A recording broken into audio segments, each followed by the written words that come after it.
Do you have an Amazon Alexa enabled device? You can now listen to my podcast on that device. Just go to Alexa Skills, search for K-12 Education Untangled, click Enable to enable that skill, and voila! You're now able to listen to my podcast via your Alexa enabled device.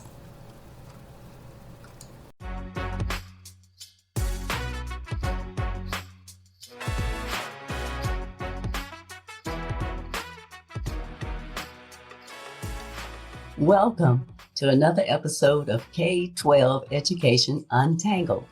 My name is Dr. Kim Fields, former corporate manager turned educational researcher and advocate, and I'm the host of this podcast. I got into this space after dealing with some frustrating interactions with school educators and administrators, as well as experiencing the micro-discriminations that I faced as an African-American mom raising my two kids who were in the public school system. I really wanted to understand how teachers were trained and what the research provided about the challenges of the public education system. Once I gained the information and the insights that I needed, I was then equipped to be able to successfully support my children in their educational progress. If you're looking to find out more about current information and issues in education that could affect you or your children, then you're in the right place. Thanks for tuning in today. I know that staying informed about K-12 education trends and topics is important to you, so keep listening. On today's episode, I'll be discussing competency-based education and its impact on student skill mastery. Competency-based education has been receiving increasing attention in recent years as an approach that may help ensure that students graduate from high school with the required knowledge and skills necessary for success in college and their careers. So what's so special about competency-based education that it gets the global attention that it has recently? I examine the goals and intentions of competency-based education and why it's relevant in today's public education system environment. Let's get started. In competency-based education, students have to demonstrate mastery of course content before being promoted to the next class or grade, instead of spending a certain number of seat days that are required to earn course credit. The goal of this approach is to help guarantee that students attain competency in course content and to allow students to take as much or as little time as they need to achieve such competency. The resurgence of competency-based education is nothing new as far as educational theories go. Competency-based education, or CBE, is as old as education itself, having emerged in the 1960s, but with origins that date back to the 1910s and the concept of progressive education. It became particularly relevant in the 1960s in response to international issues related to competition, including the space race after the successful launch of Sputnik. By the end of the 1960s, due to pressure from the public to make public schools more accountable, the U.S. Department of Education formalized competency-based education as a direct measure of learning. Further, it began to emerge as a catalyst for school curriculum change in the mid-1990s. The focus was on identifying the key competencies for a student's successful life in preparation for purposeful work. In competency-based education, which is an outcomes-focused approach, time is seen as a variable, whereas performance is seen as a constant. The goal of competency-based education is to improve overall quality of education and to eliminate or reduce the learning gaps that have accumulated over the years based on traditional education standards. So what's the difference between competency and standards? Basically, standards are what students learn, and competencies are why they learn, the application of existing knowledge and skills within certain contexts. Competency-based education is a paradigm shift compared to traditional education systems. It challenges many of the fundamental beliefs and assumptions that the traditional education system has emphasized over the years. In a traditional public school, instruction consists of 40 to 45-minute lessons, 180-day school calendar, and a teacher and content-oriented education that's focused and provided to all students at the same time, regardless of their individual differences. With this one-size-fits-all approach, no wonder many students are falling through the cracks of not achieving mastery in basic skills. CBE supports many different forms of instruction, including face-to-face, online, and the combination of the two. It enables students to progress at their own pace through learning opportunities that are provided outside of school, rather than to prepare them at a standard pace and time within the formal classroom. There are 3 descriptive features that summarize competency-based education. 1, instruction can take place anywhere the student is. 2, students demonstrate competence by applying their knowledge and skills and earning credit. And 3, it takes into account that students learn in different ways. Therefore, competency-based education involves flexible pacing, a student-centered approach, and mastery learning. The U.S. Department of Education and other higher-rated institutions have started to demand the expectancy and implementation processes of competency-based education, especially in the area of medical education. Competency-based education is one of the policies used to personalize student learning. If the promise of public education is to prepare all learners to engage in, contribute to, and to achieve purpose in the world as it is today, as well as how it will be in the future, then a significant overhaul to the traditional education system will need to be made. The shifts in school policies that are necessary for this transformation include student-centered systems that redesign learning. Competency-based education is also known as mastery-based or proficiency-based learning. And it's based on student advancement on mastery of skills and academic content rather than age, seat time, or hours on a task. It's built upon personalized learning experiences that are tailored to each student's strengths, needs, and interests, and it requires student input and choice in what, how, when, and where they learn. If a student doesn't demonstrate sufficient proficiency to advance, then he or she must be provided with the support and intervention necessary to help him or her fill the gaps in their knowledge and skills. Competency-based education should focus on equity, including strategies for all students that are embedded in the culture, structure, and teaching methodologies of schools and education systems. In competency-based education, students get personalized pathways to demonstrate mastery, whether these pathways are available inside or outside the classroom. Competency-based education relies on empowering students' ownership of their goals and their learning while ensuring that teachers identify student needs, pinpoint gaps, use data to validate their assessments, and intervene immediately to address student needs. In competency-based education, students know exactly what they're learning and what proficiency looks like because the rubrics are readily available and there are examples of student exemplary work that are available to guide them. Additionally, students should be able to tell you what they're working on, how they will be assessed, and how they will get the extra support they need if they need it, as well as what they will learn next.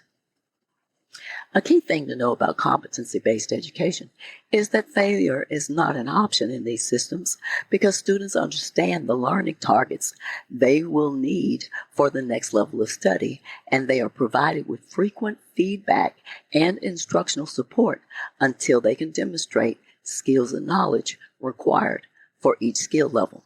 This approach basically ensures that no one's waiting around until the end of the semester to determine whether a student has been successful. Not much information or research studies have investigated how competency-based reforms are or are not leading to changes in student outcomes. A 2017 study sought to understand how students perceive and experience changes to school policies and instructional policies surrounding competency-based education.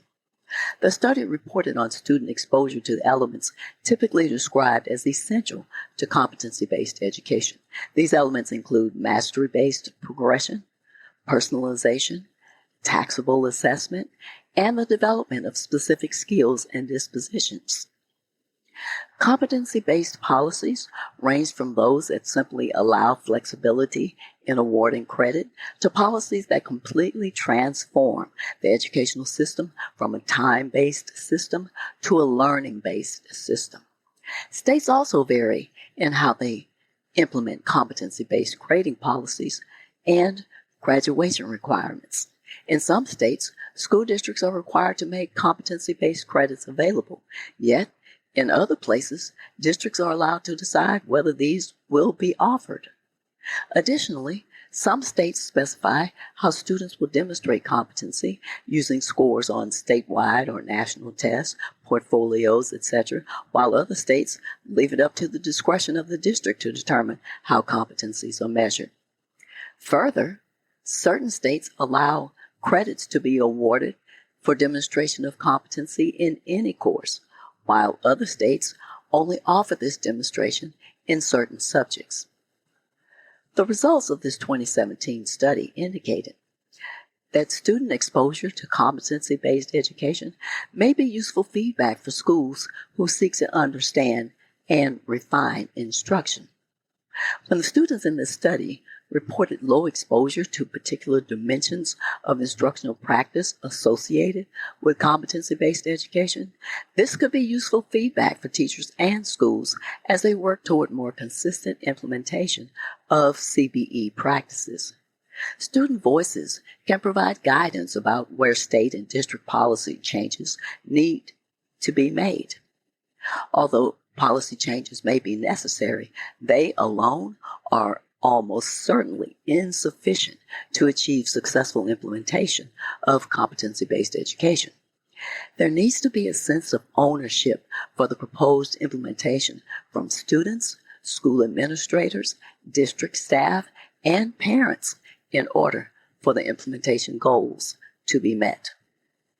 Competency-based education focuses on endpoint behavioral competence, assessing indications of attained competence through the educational experience. It examines the classroom documentations, simulations, and work execution indicators that reflect progress to the next placement or performance level. Properly organized, competency-based education could provide a basis for flexible, authentic learning and assessment activities while placing less emphasis on time-based and situation-based applications for learning. Yet, these goals are rarely achieved in practice because of debates about how to measure competence, how to identify competence, and lack of institutional flexibility and accommodations. Competency-based education only measures observable results and doesn't consider the complex connections across thought, performance, and context. It assumes that all competencies can be reduced to statements of observed performance and that there's just one single preferred pathway to competency attainment. For example, accountability, altruism, curiosity, empathy, and innovation are not easily reduced to functional indicators that are required within competency-based educational environments. Another limitations consideration with competency-based education is that most of the competencies are stated in terms of minimally acceptable performance, which promotes a good enough mindset that could be construed as a direct contradiction to expectations of excellence. Assessment seems to be the weakest link in competency-based education programs, and getting the assessment right has often been neglected in program design and development. The design of assessments should consider the variability of the learners, teachers, successors, and settings. CBE implementation is significantly disruptive to most current education programs, educators, learners, assessors, and administrators. It requires ongoing innovation, modification, and fine-tuning of personalized learning, curriculum, competence requirements, courses, and programs. There are challenges to implementing competency-based education. Some of these challenges include a failure to settle on common concepts, practices, lack of authentic and informative assessments, flexible pacing, and students' progression at their own pace, as well as the lack of necessary educational technology. Another challenging piece to competency-based education is assessments. Yet, another challenge with the competency-based education is that it may not fit into fixed academic timetables or schedules because students might end up spending different amounts of time on achieving competency. Sometimes this may take longer than a fixed timetable schedule. The opposite is also true. Students could demonstrate competence or mastery earlier than other students at the same level. As far as the technological challenges are concerned, there may be a lack of courseware products that are necessary to monitor students' progress on competencies. The existing systems just don't seem to provide the necessary feedback about the students who need additional support according to the evaluation of their performance. By way of example, Westminster Public Schools in Colorado began transitioning to a competency-based education system in 2009. In this public school system, courses are organized according to performance level rather than according to traditional grade level. In other words, performance levels were analogous to grade levels in a traditional educational system, although students were typically placed in performance levels based on their current knowledge and skills rather than on the basis of their age or number of years in school. Performance levels were organized around a series of learning targets that were aligned to state standards, and teachers had to make ongoing judgments about student proficiency by assigning scores on each learning target. Students advanced to the next level by demonstrating proficiency in all learning targets for particular subject areas. While students were expected to complete one performance level at a time, they could progress through their performance levels at their own pace. In some cases, when appropriate, students could take more or less than 1 year to complete a performance level. The majority of students completed their courses in math and literacy in one academic year, although some students who were at a performance level below their traditional grade level also completed their courses in one academic year. 43% to 47% of students who were at a performance level below their traditional grade level completed their courses in 3 or fewer quarters compared with students in a performance level at their traditional grade level. These results may indicate that competency-based education, in this case, in the Westminster Public Schools in Colorado, provided students who were behind academically with an opportunity to complete performance levels in less time than in a traditional education system.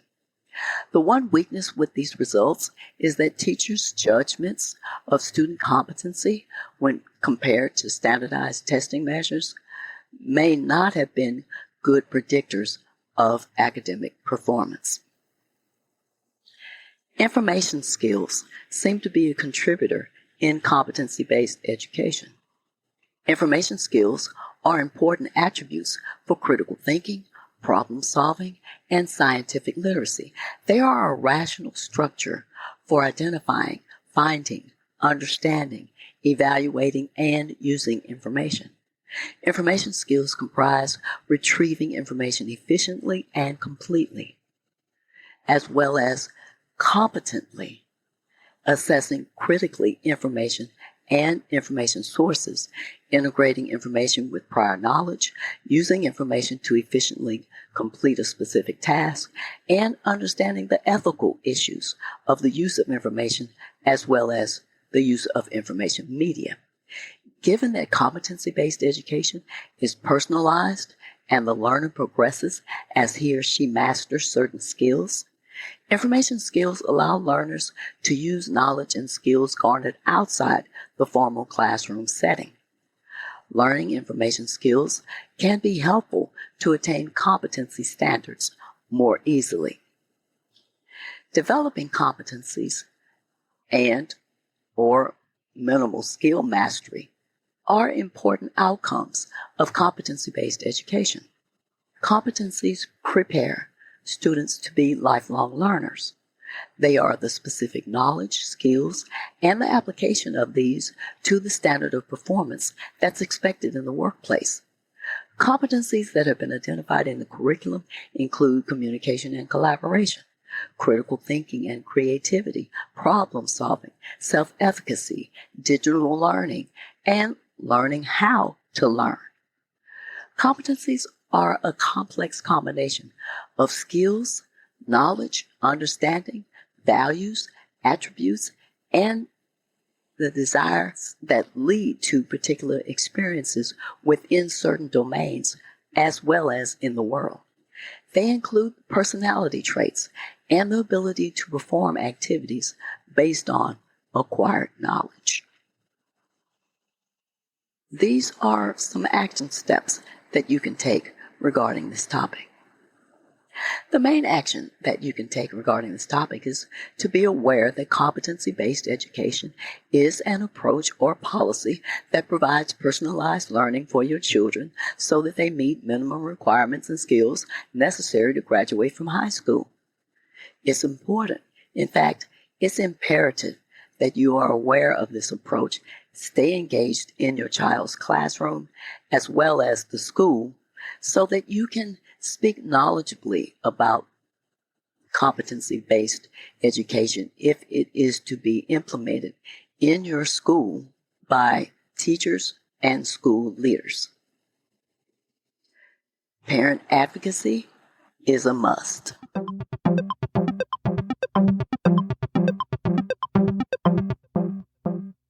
Here are this episode's takeaways.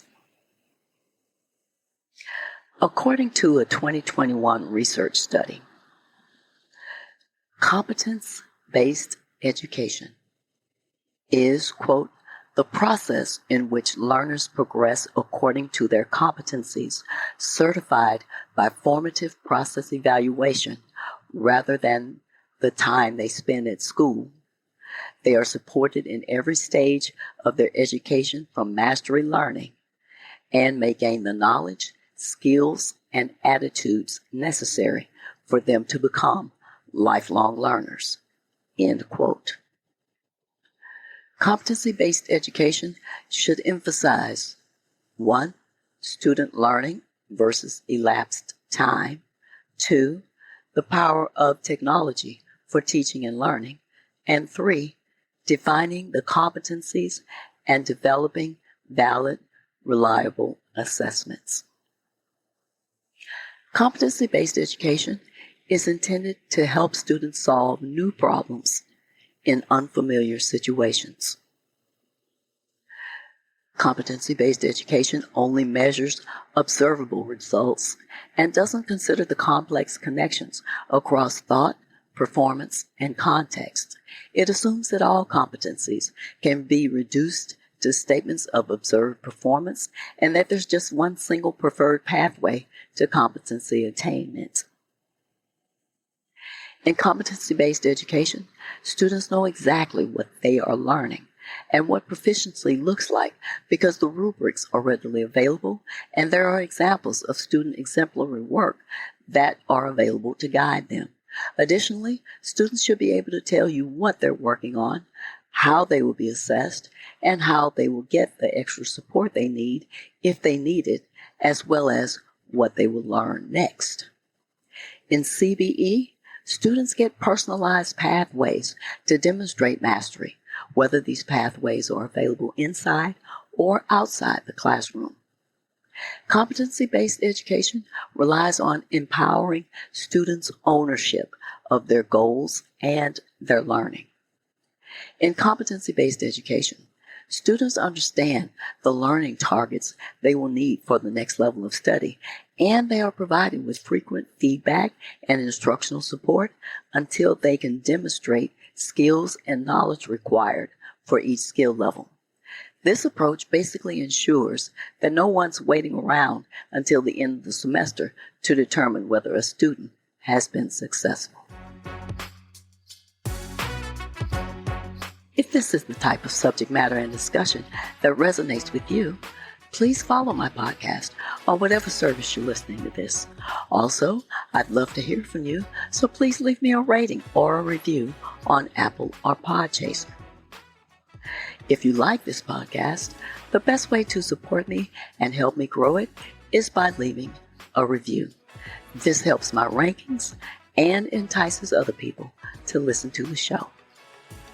And share this episode with anyone that you think would find it valuable. Be sure to tell your friends, family, and community about my podcast. Thanks for listening today. I hope you'll come back for more K-12 educational discussions with even more exciting topics to untangle. Be sure to stay tuned. On the next episode, I'll be reviewing another book that I think you'll find interesting. It's about developing a learning mindset in your children based on the whole brain child. Until next time, aim to learn something new every day.